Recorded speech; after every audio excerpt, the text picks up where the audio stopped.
శాంతికి నిలయం సింహాపురి రాజ్యం. దీన్ని ఎన్నో ఏళ్లుగా ధర్మంతో పాలించారు మహారాజు నరేంద్రవర్మ. నా మరణం తరువాత ఈ రాజ్యాన్ని రక్షించే సత్తా నా పెద్ద కొడుకు ఆదిత్యకే ఉంది. వాదే ఈ రాజ్యానికి రాజు. ఆగు అన్నయ్య, ఈ రాజ్యం ఒక్కడిది కాదు, నా కొడుకు రుద్రకి కూడా ఈ సింహాసనపై ఎక్కుంది. రాజు గారి మరణంతో రాజ్యం రెండు ముక్కలు అయింది. ఒకవైపు ధర్మం, ఇంకోవైపు అధర్మం. నేను రుదా, నా కతికి కరుణ లేదు, కేవలం కఠినం మాత్రమే తెలుసు. ఆ కిరీటం నాది. యుద్ధంలో కాదు, వేటాలో చంపల్లి. ఆదిత్య శవం కూడా ఎవరికి దొరకకూడదు. అధికారం కోసం వాళ్ళు వస్తున్నారు అర్జున్, కానీ మనం ప్రజల కోసం నిలబడదాం. ధర్మమే గెలుస్తుంది. అడవిలో జరిగే ఈ మరాణ వేటలో ఎవరు గెలిస్తే వాళ్ళే సింహపురి మహారాజు. ఇది చివరి అవకాశం. ఇది కేవలం యుద్ధం కాదు, రక్త చరిత్ర. అన్న తమ్ముల మధ్య జరిగే భూకంప. సింహాసనం దక్కేది ఎవరికి? మంచిగా, చెద్దుకా చూడండి. సింహపురి సింహాసనం. అది సుసంపన్నమైన సింహపురి రాజ్యం. ఆ రాజ్యాన్ని మహారాజు నరేంద్రవర్మ ఎంతో ధర్మబద్ధంగా పరిపాలిస్తున్నాడు. నరేంద్రవర్మ శాంత స్వభావుడు, ప్రజల మనిషి. ఆయనకు 2 కుమారులు. పెద్దవాడు ఆదిత్య, చిన్నవాడు అర్జున్. వీరిద్దరూ తండ్రికి తగ్గ తనయులు. వినయం, విధేయత, యుద్ధ విద్యల్లో ఆరితేరినవారు. ముఖ్యంగా ఆదిత్య అంటే ప్రజలకు అమితమైన ప్రాణం. నరేంద్రవర్మకు ఒక తమ్ముడున్నాడు. అతని పేరు భూపతి. భూపతి చిన్నప్పటినుండి కోపిష్టి, అధికార దాహమున్నవాడు. కాని అన్నగారిమీద గౌరవంతో ఇన్నాళ్ళూ మౌనంగా ఉన్నాడు. భూపతికి 3 కొడుకులు: రుద్ర, కాల మరియు విక్రమ్. వీరి పెంపకం భూపతి విషపు ఆలోచనల మధ్య జరిగింది. రుద్ర మహాక్రూరుడు. తన దారికి అడ్డొస్తే సొంత మనుషులను చంపడానికైనా వెనుకాడడు. మిగిలిన 2 అన్న అడుగుజాడల్లో నడిచే దుర్మార్గులు. రాజసభలో ప్రకటన. కొన్నేళ్లు గడిచాయి. నరేంద్రవర్మ వృద్ధాప్యం కారణంగా అనారోగ్యం పాలయ్యాడు. ఒకరోజు నిండు రాజసభలో మంత్రులు, సామంతులు అందరూ ఉండగా ఒక ముఖ్యమైన ప్రకటన చెయ్యాలనుకున్నాడు. నరేంద్రవర్మ సింహాసనం నుండి నెమ్మదిగా లేచి నిల్చున్నాడు. నా ప్రియమైన ప్రజలారా, ఇన్నాళ్ళూ ఈ రాజ్యాన్ని నా బిడ్డలా చూసుకున్నాను. ఇప్పుడు నా శరీరం సహకరించడం లేదు. రాజ్యం సురక్షితంగా ఉండాలంటే సమర్థుడైన యువకుడి చేతిలో పగ్గాలుండాలి.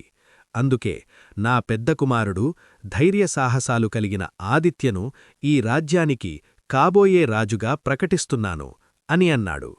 సభ మొత్తం హర్షధ్వనాలతో మారుమోగింది. కాని ఆ శబ్దాలను చీల్చుకుంటూ ఒక గంభీరమైన గొంతు వినిపించింది. ఆగు అన్నయ్యా! అందరూ ఉలిక్కిపడి చూశారు. అది భూపతి. అతని కళ్లలో నిప్పులున్నాయి. అతను ఆవేశంగా సింహాసనం వైపు నడిచాడు. భూపతి, ఎంత సులభంగా నిర్ణయం తీసుకున్నావన్నయ్యా! ఈ రాజ్యం నీ ఒక్కడిదే అనుకున్నావా? నాన్నగారు చనిపోయినప్పుడు నేను చిన్నవాడినని నీకు ఈ సింహాసనం దక్కింది. అప్పుడు నేను రాజును కాలేకపోయానే అని బాధపడ్డాను. కాని నా అన్న కోసం త్యాగం చేశాను. కాని ఈరోజు కూడా అదే త్యాగం చెయ్యాలా? నేను రాజు కాలేదు, కనీసం నా కొడుకు రుద్ర అయినా నాజు కావాలి. సభలో నిశ్శబ్దమావహించింది. నరేంద్రవర్మ, భూపతి, ఇది ఇంటి వ్యవహారం కాదు, రాజ్య వ్యవహారం. ఆదిత్యలో రాజుకు ఉండాల్సిన లక్షణాలున్నాయి. రుద్ర మంచి యోధుడే కావచ్చు, కాని రాజు కావాలంటే కత్తి ఒక్కటే సరిపోదు, కరుణ కూడా ఉండాలి. రుద్ర ప్రవర్తన ప్రజలకు భయం కలిగిస్తోంది. భూపతి గట్టిగా నవ్వాడు. కరుణతో రాజ్యం నడవదు అన్నయ్యా, కత్తితోనే నడుస్తుంది. నా కొడుకు రుద్ర ఈ రాజ్యానికి రాజు కావాల్సిందే, లేదంటే ఈ రాజ్యం 2 ముక్కలవుతుంది అని గర్జించాడు. మరణం మరియు విభజన.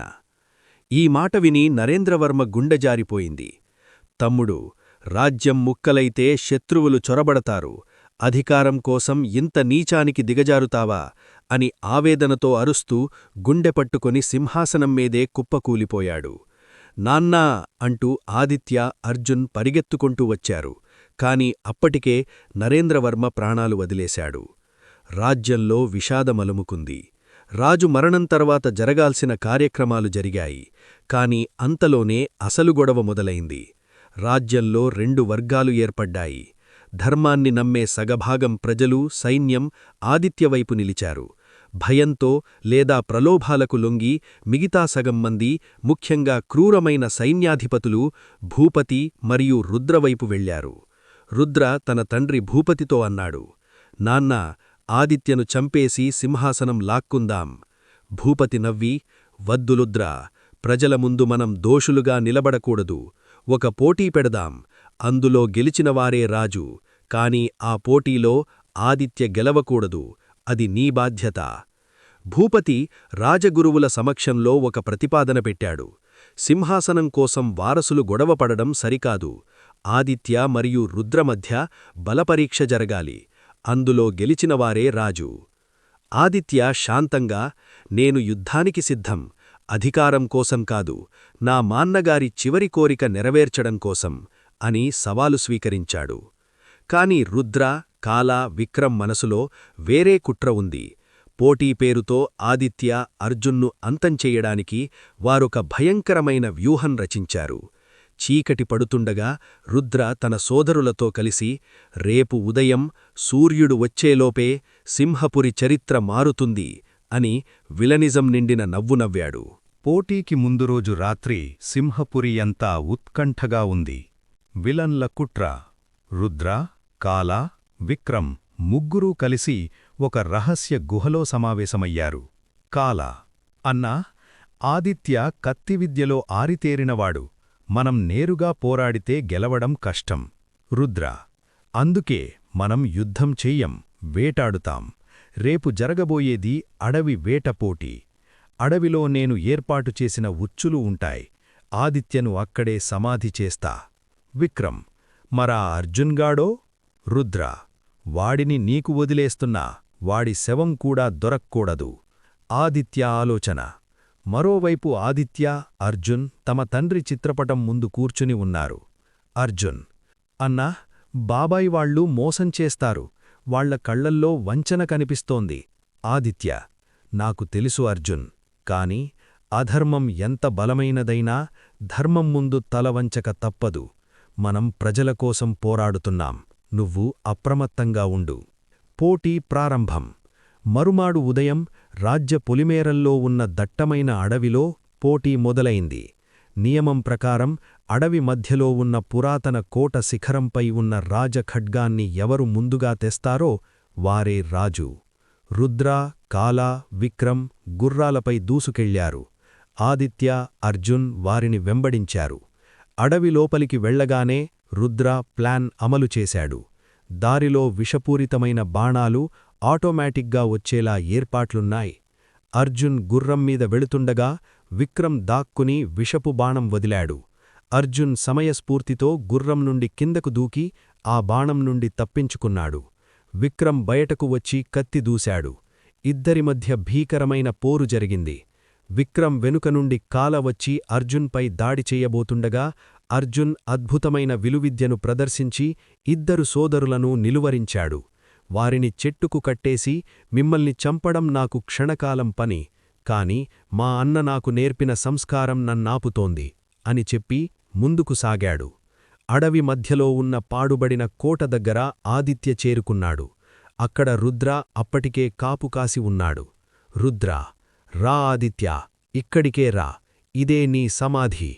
రుద్ర, ఇంకా సమయం మించిపోలేదు, పగను వదిలేయి, మనం సోదరులం.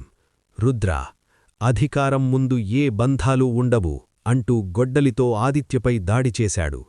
ఇద్దరి మధ్య యుద్ధం ఆకాశం దద్దరిల్లేలా జరిగింది. రుద్ర బలవంతుడు, కాని ఆదిత్య తెలివైనవాడు. రుద్ర విసిరే ప్రతి దెబ్బను ఆదిత్య సమర్థవంతంగా తిప్పికొట్టాడు. చివరగా రుద్ర కళ్లల్లో మట్టికొట్టి వెనుక నుండి కత్తితో పొడవడానికి ప్రయత్నించాడు. ఇది రుద్ర నైజం. కాని ఆదిత్య పసిగట్టి గాల్లోకి ఎగిరి రుద్ర ఛాతీమీద బలంగా తన్నాడు. రుద్ర ఎగిరిపడ్డాడు. అతని చేతిలోని ఆయుధం జారిపోయింది. ఆదిత్య కత్తి రుద్ర గొంతు దగ్గర ఆగింది. చూశావా రుద్రా, చంపే అవకాశం ఉన్నా నేను చంపలేదు. ఎందుకంటే రాజు అంటే ప్రాణాలు తీసేవాడు కాదు, ప్రాణాలు కాపాడేవాడు. అంతలో అక్కడికి మంత్రులు, సైన్యం, భూపతి, అర్జున్ చేరుకున్నారు. తన కొడుకులు ఓడిపోవడం, ఆదిత్య ఔదార్యం చూపడం చూసి భూపతికి కనువిప్పు కలిగింది. తన స్వార్థం వల్ల కుటుంబాన్ని నాశనం చేసుకోబోతున్నానని గ్రహించాడు. ముగింపు: భూపతి కన్నీళ్లతో వచ్చి ఆదిత్య కాళ్లమీద పడ్డాడు. నన్ను క్షమించు ఆదిత్యా, సింహాసన పిచ్చితో రాక్షసుడిలా మారాను. నువ్వే నిజమైన రాజువి. రుద్ర, కాల, విక్రంలు కూడా తమ తప్పు తెలుసుకొని తలదించుకున్నారు. ఆదిత్య వారిని క్షమించి వారిని రాజ్య బహిష్కరణ చెయ్యకుండా రాజ్యరక్షణ బాధ్యతలు సరిహద్దులో అప్పగించాడు. సింహపురి ప్రజల సమక్షంలో ఆదిత్య పట్టాభిషేకం జరిగింది. ప్రజలందరూ మహారాజా ఆదిత్యవర్మకు జై అని నినదించారు. ఆదిత్య రాజుగా, అర్జున్ సేనాధిపతిగా సింహపురి రాజ్యాన్ని సుభిక్షంగా పాలించారు. చెడుపై మంచి సాధించిన ఈ విజయం చరిత్రలో నిలిచిపోయింది.